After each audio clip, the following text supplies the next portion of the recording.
Chhattisgarhi video देखने के लिए हमारे चैनल को सब्सक्राइब करें और दबाएं इस बेल आइकन को ताकि हमारे वीडियो के नोटिफिकेशन आपके पास पहुंचे सबसे पहले।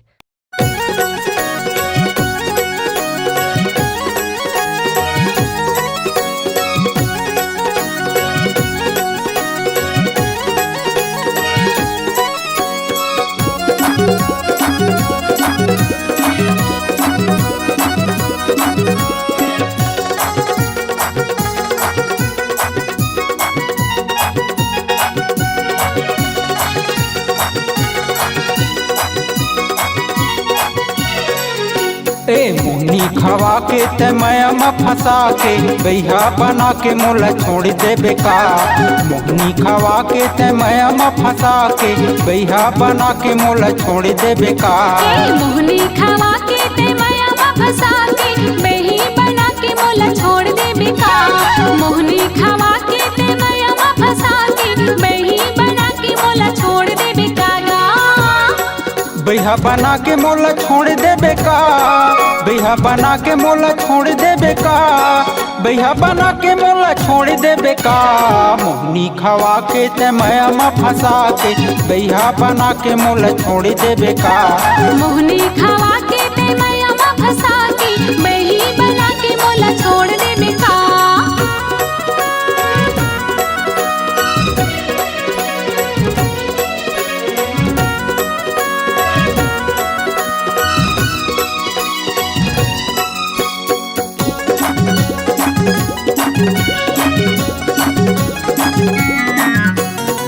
बांस के झाड़ी काटेला डंगिनी।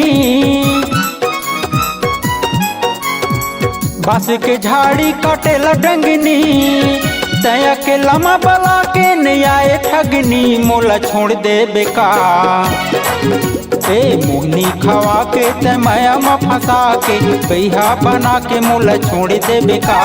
मुन्नी खवा के ते मैं फंसा के बैही बना के मोला छोड़ दे बेका।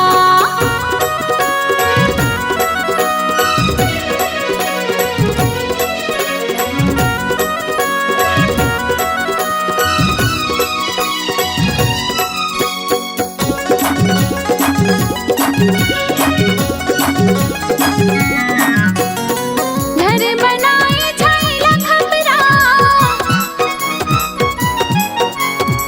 घर बनाए छाइला खपरा। तोर काहे भरोसा ते मिठे लबरा मोला छोड़ दे बेका। अरे मुन्नी खवा के ते मैं फंसा के बैही बना के मोला छोड़ दे बेका। मुन्नी खवा के ते मैं फंसा के बैही बना के मोला छोड़ दे बेका।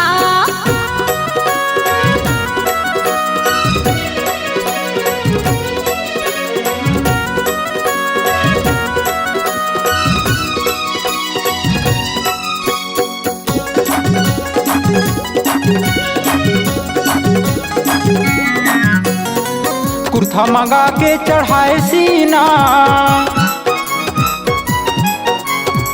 कुर्ता मंगा के चढ़ाए सीना।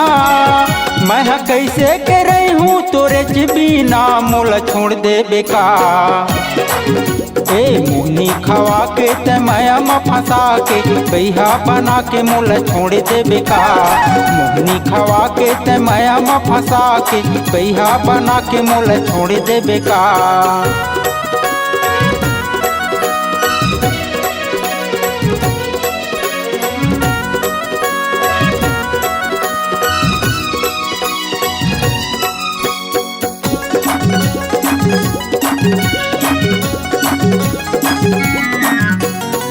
हरे ही बेही गिराओ कैसे। हरे ही बेही गिराओ कैसे। चिर भोर के करे जा दिखाओ कैसे मोला छोड़ दे बेका। अरे मुन्नी खवा के ते मैं फंसा के बैही बना के मोला छोड़ दे बेका। मुन्नी खवा के ते मैं फंसा के बैही बना के मोला छोड़ दे बेका। बैहा बना के मोला छोड़ दे बेका।